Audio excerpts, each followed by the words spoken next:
Hello friends, स्वागत है आप लोगों का मेरे इस यूट्यूब चैनल में। आज एक और वीडियो हम लेकर आए हैं आपके सामने जो संबंधित है संविधान के मूल अधिकारों से। संविधान के ऊपर हमने एक और वीडियो बनाया है। अगर आपने अभी तक उस वीडियो को नहीं देखा है तो हमने आई बटन में लिंक डाल दिया है, आप उसे जाकर जरूर देखा। फ्रेंड्स, आपके सामने भारत का अधिकार पत्र किसे कहा जाता है? फ्रेंड्स, सही आंसर है आपका ऑप्शन नंबर आपका बिल्कुल सही है, मौलिक अधिकार को। अगले क्वेश्चन की तरफ चलते हैं फ्रेंड्स। क्वेश्चन नंबर 2 आपके सामने रहा, मौलिक अधिकार का प्रमुख उद्देश्य क्या है? तो सही आंसर है फ्रेंड्स आपका व्यक्तिगत स्वतंत्रता को सुनिश्चित करना। ऑप्शन नंबर आपका बिल्कुल सही है फ्रेंड्स। अगले क्वेश्चन की तरफ चलते हैं फ्रेंड्स। क्वेश्चन नंबर 3 आपके सामने रहा, मूल अधिकारों को प्रवर्तित करने की शक्ति प्राप्त है? तो सही आंसर है फ्रेंड्स आपका उच्चतम व उच्च न्यायालयों को। ऑप्शन नंबर डी आपका बिल्कुल सही है फ्रेंड्स। अगले क्वेश्चन की तरफ चलते हैं फ्रेंड्स। क्वेश्चन नंबर 4 आपके सामने रहा, भारतीय संविधान में प्रदत्त मूलभूत अधिकारों को निलंबित करने की शक्ति है? तो फ्रेंड्स सही आंसर है इसका आपका राष्ट्रपति को। फ्रेंड्स, क्वेश्चन नंबर 5 आपके सामने रहा, समानता का अधिकार भारतीय संविधान किस अनुच्छेद में वर्णित है? तो सही आंसर फ्रेंड्स इसका अनुच्छेद 14 से लेकर अनुच्छेद 18 तक। ऑप्शन नंबर सी आपका बिल्कुल सही है फ्रेंड्स। अगले क्वेश्चन की तरफ चलते हैं फ्रेंड्स। क्वेश्चन नंबर 6 आपके सामने रहा, वित्त के समान समता का अधिकार है? तो सही आंसर फ्रेंड्स इसका नागरिक अधिकार है। अगले क्वेश्चन की तरफ चलते हैं फ्रेंड्स। क्वेश्चन नंबर 7 आपके सामने रहा, भारतीय संविधान की छुआछूत उन्मूलन से संबंधित अनुच्छेद है? तो सही आंसर है इसका फ्रेंड्स ऑप्शन नंबर सी अनुच्छेद 17। अगले क्वेश्चन की तरफ चलते हैं फ्रेंड्स। क्वेश्चन नंबर 8 आपके सामने रहा, 1995 में पारित अस्पृश्यता अपराध अधिनियम के वर्तमान में किस नाम से जाना जाता है? तो सही आंसर है फ्रेंड्स ऑप्शन नंबर सी आपका बिल्कुल सही है, सिविल अधिकार संरक्षण अधिनियम के नाम से जाना जाता है। अगले क्वेश्चन की तरफ चलते हैं फ्रेंड्स। क्वेश्चन नंबर 9 आपके सामने रहा, संविधान में प्रेस की स्वतंत्रता की बात किस अनुच्छेद में की गई है? तो सही आंसर फ्रेंड्स आपका अनुच्छेद 19 ए में। अगले क्वेश्चन की तरफ चलते हैं फ्रेंड्स। क्वेश्चन नंबर 10, अनुच्छेद 19 में वर्णित स्वतंत्रता निम्नलिखित में से किससे प्राप्त है? तो सही आंसर है फ्रेंड्स केवल भारत के नागरिकों को। अगले क्वेश्चन की तरफ चलते हैं फ्रेंड्स। क्वेश्चन नंबर 11 आपके सामने रहा, संविधान में शोषण के विरुद्ध अधिकार वर्णित है? तो सही आंसर है फ्रेंड्स आपका अनुच्छेद 23 से लेकर अनुच्छेद 24 तक। अगले क्वेश्चन की तरफ चलते हैं फ्रेंड्स। क्वेश्चन नंबर 12 आपके सामने रहा, मौलिक अधिकार के अंतर्गत कौन सा अनुच्छेद बच्चों के शोषण से संबंधित है? तो सही आंसर है फ्रेंड्स इसका अनुच्छेद 24।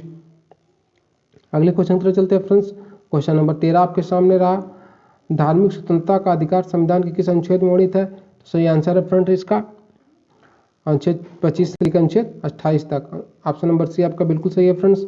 अगले क्वेश्चन की तरफ चलते हैं। क्वेश्चन नंबर 14 आपके सामने रहा, भारतीय संविधान के अनुच्छेद 25 में वर्णित है? तो सही आंसर है फ्रेंड्स इसका धार्मिक स्वतंत्रता।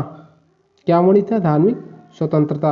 अगले क्वेश्चन की तरफ चलते हैं फ्रेंड्स। क्वेश्चन नंबर 15 आपके सामने रहा, संवैधानिक उपचारों की बात किस अनुच्छेद में वर्णित है? तो सही आंसर है फ्रेंड्स इसका अनुच्छेद 32। ऑप्शन नंबर बी आपका बिल्कुल सही है। अगले क्वेश्चन की तरफ चलते हैं फ्रेंड्स। क्वेश्चन नंबर 16 आपके सामने रहा, किस मौलिक अधिकार को डॉक्टर भीमराव अंबेडकर संविधान की आत्मा की संज्ञा देते हैं? तो सही आंसर है फ्रेंड्स संवैधानिक उपचारों को, अनुच्छेद 32 को डॉक्टर भीमराव अंबेडकर संविधान की आत्मा मानते हैं। अगले क्वेश्चन की तरफ बढ़ते हैं।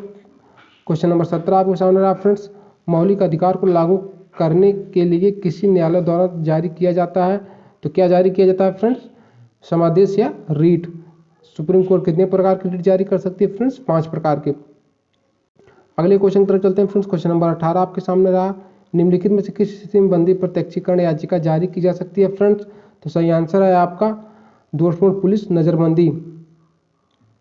अगले क्वेश्चन की तरफ चलते हैं फ्रेंड्स। क्वेश्चन नंबर 19 आपके सामने रहा, निम्नलिखित में से कौन सा मूल अधिकार के अंतर्गत नहीं आता है फ्रेंड्स? तो सही आंसर है आपका संपत्ति का अधिकार, जिसे 44वां संविधान संशोधन 1978 के द्वारा एक कानूनी अधिकार मान लिया गया।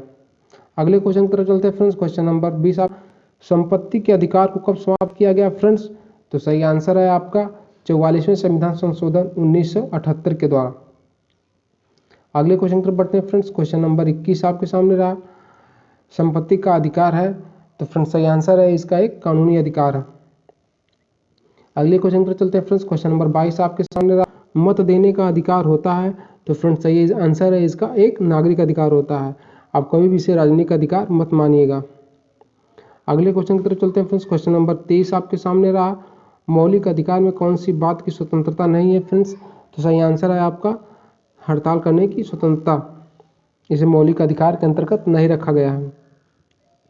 अगले क्वेश्चन की तरफ चलते हैं फ्रेंड्स। क्वेश्चन नंबर 24 आपके सामने रहा, किस वाद ने संसद से मौलिक अधिकार।